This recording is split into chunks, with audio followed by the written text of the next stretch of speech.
Auzubillahi minash-shaytanir-rajim. Bismillahir-rahmanir-rahim. Assalamu alaikum, dear students. Today we are going to do exercise of this chapter. So let's start. Question number 1 है, जैसे कि आपकी social and political life या आपकी book है for class 8th six की book है. Question number 1 है, why does a democratic country need a constitution. एक डेमोक्रेटिक कंट्री को कॉन्स्टिट्यूशन की ज़रूरत क्यों है? As we have learned what is democratic country. हमने पढ़ा है व्हाट इज़ डेमोक्रेटिक कंट्री. जिस कंट्री में डेमोक्रेसी हो उसको डेमोक्रेटिक कंट्री कहते हैं. जिस कंट्री में डेमोक्रेसी हो उसको डेमोक्रेटिक कंट्री कहते हैं. अब डेमोक्रेसी क्या है? डेमोक्रेसी एक सिस्टम ऑफ गवर्नमेंट है जिसमें सिटीजन्स अपना पावर यूज़ करते हैं और अपने रिप्रेजेंटेटिव को चुनते हैं. जैसे वोट डालते हैं फिर अपना रिप्रेजेंटेटिव चुनते हैं, उसी को डेमोक्रेसी कहते हैं. अब डेमोक्रेटिक कंट्री क्या है? वो कंट्री जिसमें डेमोक्रेसी उसको डेमोक्रेटिक कंट्री कहते हैं. अब इसका आंसर यहाँ पे है. पहले क्वेश्चन का जो आंसर है वो यहाँ पे है. Question number 1, a constitution lays out certain ideals that form the basis of the kind of country that we as citizens aspire to live in. एक कॉन्स्टिट्यूशन जो है ये लेआउट तैयार करता है, ये बेसिस तैयार करता है एक कंट्री का जिसमें हम एज ए सिटीजन्स रहना चाहते हैं. Point two, it tells us about the fundamental nature of our society. ये fundamental nature of our society का बताता है. जो fundamental nature of our society means हमारी सोसाइटी की बुनियादी हालत क्या है वो हमें कॉन्स्टिट्यूशन से पता चलता है. A constitution plays an important function in a democracy to ensure that a dominant group doesn't use its power against any person. Constitution जो है ये एक इम्पॉर्टेंट रोल प्ले करता है डेमोक्रेसी में कि जो भी डोमिनेंट ग्रुप होते हैं सोसाइटी में, जो भी पावरफुल पर्सन्स होते हैं सोसाइटी में, वो अपना पावर किसी लेस पावरफुल पर्सन के अपना पावर यूज़ नहीं कर सकते हैं किसी भी कमज़ोर इंसान पे या किसी भी लेस पावरफुल ग्रुप पे. Number 4, constitution guarantees the right to equality to all citizens and says that no citizen can be discriminated on the basis of religion, caste etcetera. Constitution जो है ये right to equality to all citizens means के right to equality, हर एक citizen जो है वो equal है बिफोर कॉन्स्टिट्यूशन. कोई भी डिस्क्रिमिनेट नहीं किया जा सकता है किसका रिलीजन क्या है या कास्ट पे या कुछ. Everybody is equal before constitution, everybody is equal before law. Constitution हमें ये बताता है कि everybody is equal before law. तो ये पहला क्वेश्चन हो गया. Question number 2, look at the wordings of the two documents given below. The first column is from the 1990 Nepal constitution, the second column is from the more recent constitution of Nepal. जो 1990 में constitution था नेपाल का एक column में वो है, और जो रिसेंट है एक कॉलम में. 1990 में क्या था? 1990 में जो कॉन्स्टिट्यूशन था नेपाल में कॉन्स्टिट्यूशन था but there was a monarchy. Power किसके पास था? किंग के पास. और अब हमें पढ़ना है कि जो रिसेंट है उसके बारे अब हम पढ़ेंगे. इसका आंसर जो है वो यहाँ पे है. The difference in who exercises executive power in the given to constitution of Nepal is that in the 1990 constitution, 1990 में कॉन्स्टिट्यूशन जो है, this power was vested in the king and his council of ministers. जो 1990 में constitution था वहाँ क्या power क्या था? वो किंग के पास पावर था. वाइल इन द 2015 कॉन्स्टिट्यूशन जो रिसेंट कॉन्स्टिट्यूशन है, executive power changed hands to being vested only in the council of ministers. सिर्फ काउंसिल ऑफ मिनिस्टर्स के पास पावर है, किंग के पास नहीं. Therefore making Nepal a democracy from being a monarchy. फिर नेपाल में जो गवर्नमेंट है वो डेमोक्रेसी बन गई. वहाँ की गवर्नमेंट चेंज हुई, डेमोक्रेसी बन गई, नए लॉज आए, डेमोक्रेसी बन गई और मोनार्की सिस्टम वहाँ पे ख़त्म हो गया.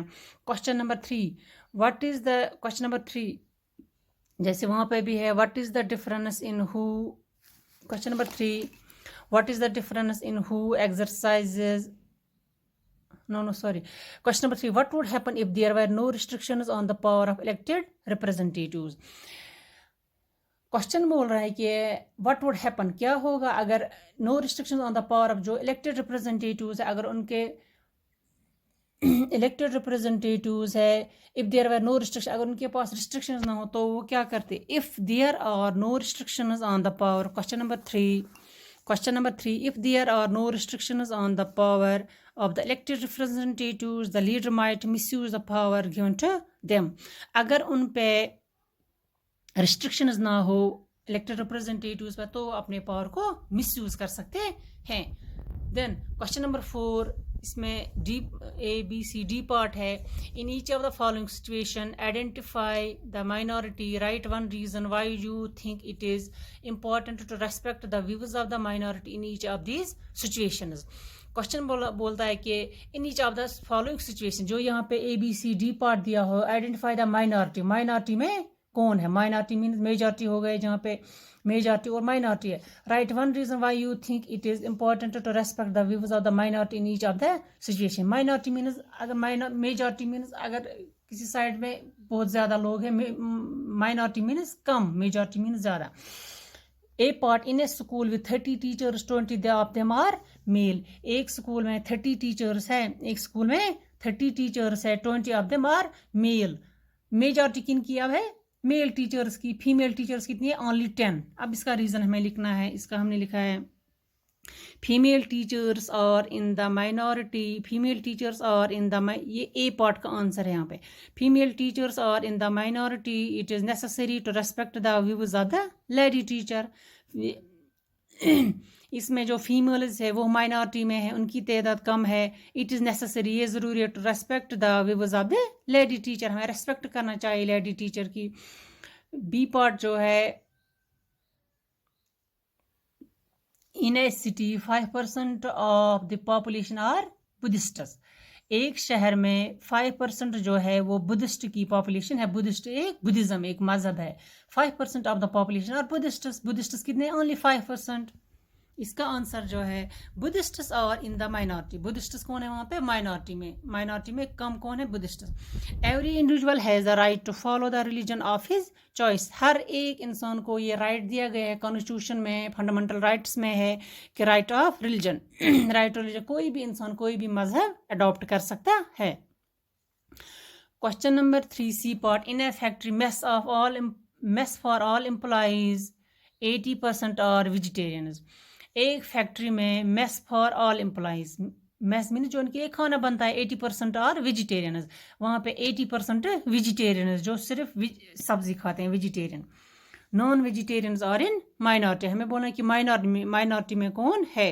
और नॉन वेजिटेरियंस और in minority. Non vegetarians minority में है, उनकी तादाद कम है. D part, in a class of 50 students 40 belong to more well off families. In a class of 50 students, जो 50 स्टूडेंट्स है क्लास के, 40 belong to more well off families. 50 student जो है, 40 जो है वो अमीर घरानों से ताल्लुक़ रखते हैं. आप में देखना कि द अंडर प्रिविलेज्ड और इन माइनॉरिटी, दो अंडर प्रिविलेज्ड मीन्स जो उतनी ज़्यादा अमीर नहीं है. द अंडर प्रिविलेज्ड और in minority citizen should not be discriminated. Under privileged जो है वो माइनॉरिटी में, सिटीजन को डिस्क्रिमिनेट नहीं किया जाना चाहिए. अब क्वेश्चन नंबर 5 है, हमें इसमें बोलना है द कॉलम और in the list of some key features of the Indian constitution in the other constitution write two sentence. हमें लिखना है दो सेंटेंस. फेडरलिज्म क्या है, सेपरेशन ऑफ पावर्स क्या है, फंडामेंटल राइट्स क्या है, पार्लियामेंट फॉर्म ऑफ गवर्नमेंट क्या है. पहला part, federalism. Federalism means more than one level of government in the country. Federalism means more than one level of government in the country.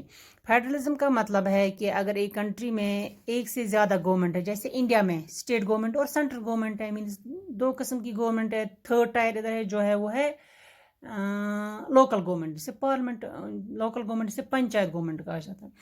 Second, separation of powers. Separation of powers. In order to prevent misuse of power by the elected representatives, the Constitution advocates separation of powers. In order to misuse, constitution ने separation of powers बनाया गया है क्योंकि जो elected representatives है वो अपना power फिर मिसयूज नहीं कर सकते. Fundamental. Number 3 is fundamental rights.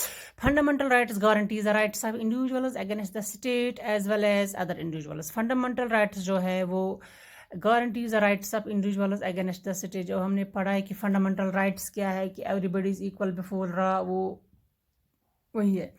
Next, parliament form of government. The constitution guarantees universal adult franchise for all citizens. Parliament form of government means कि constitution guarantees universal adult franchise कि everybody is adult franchise for all citizens.